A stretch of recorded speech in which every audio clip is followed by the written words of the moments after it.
विधिवंश मामले में बुधवार को सीबीआई अदालत का फैसला आने पर रामनगरी की अयोध्या में खुशी की लहर दौड़ पड़ी। खुशी को साझा करने के लिए जहां रामनगरी लोगों ने एक दूसरे को शुभकामनाएं दी और उनका मुंह मीठा कराया। रामनगरी के मंदिरों में फैसला आने से पहले ही हवन पूजन और अनुष्ठान का कार्यक्रम आयोजित किया गया था और फैसले में आरोपित को बरी किए जाने की खबर मिलते ही मंदिरों में शंख, घंटा और घड़ियाल बजने लगे।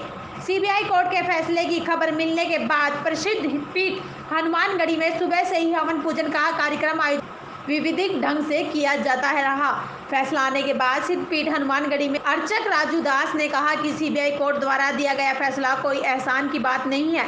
28 वर्षों के बाद आया फैसला संघर्षों का परिणाम है। वास्तविकता यह है कि श्री राम जन्मभूमि पर वर्षों पूर्व मंदिर की स्थापना थी, जिसके एक विदेशी आक्रांता द्वारा तोड़कर उसके ऊपर हिस्से की परिवर्तनता कर दिया गया था। सीबीआई कोर्ट द्वारा दिए गए फैसले से संविधान की जीत हुई है। अब वर्षों पुराने मामले का अंत हो गया है।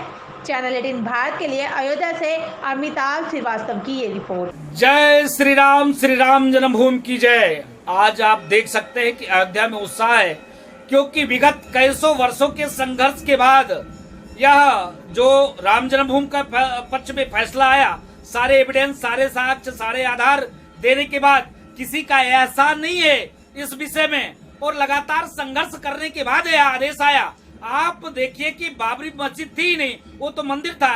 एक विदेशी आक्रांता के द्वारा मेरे मंदिर को ध्वस्त किया गया था और ऊपर का आकार चेंज किया गया था, क्योंकि मेरे अंदर कोई ऐसा भाव ही नहीं था कि उस चीज को तोड़ने के लिए, क्योंकि वहां पर लाखों राम भक्त एकत्रित थे और उसके नीचे भगवान की मूर्ति विराजमान था। इसके नाते मेरे मन में किसी प्रकार के भाव नहीं था। देखिए, आज संविधान की जीत हुई। हम लोग संविधान को मानते हैं, संविधान में आस्था है, और आज संविधान की जीत हुई। इसके नाते देखिए सब लोग बाइज्जत बरी हो गए। इसके नाते आप सभी को साधुवाद, सभी को कोट कोट आभार और धन्यवाद, शुभकामना और बधाई। अमन चैन का, शांति का वातावरण बना रहे, क्योंकि अभी तक लोग हिंदू मुसलमान करके लड़ाते थे, लोग राजनीति करते थे।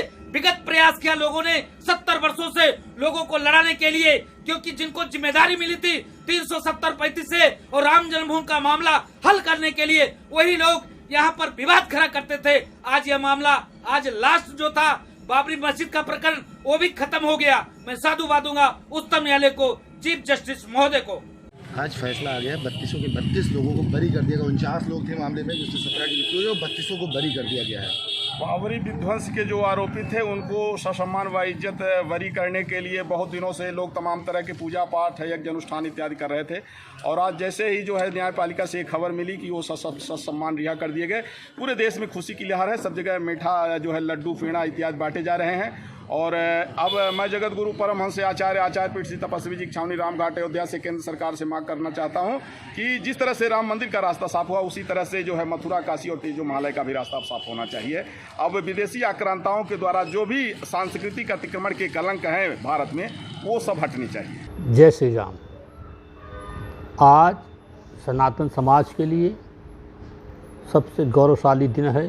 क्यों कि आज मर्यादा पुरुषोत्तम प्रभु श्री रामचंद्र जी के जन्म स्थान को लेकर के जो विवाद था, आज वह पूरी तरह समाप्त हो गया। जो भी लतछुत बाकी था वो भी आज छूमंतर हो गया।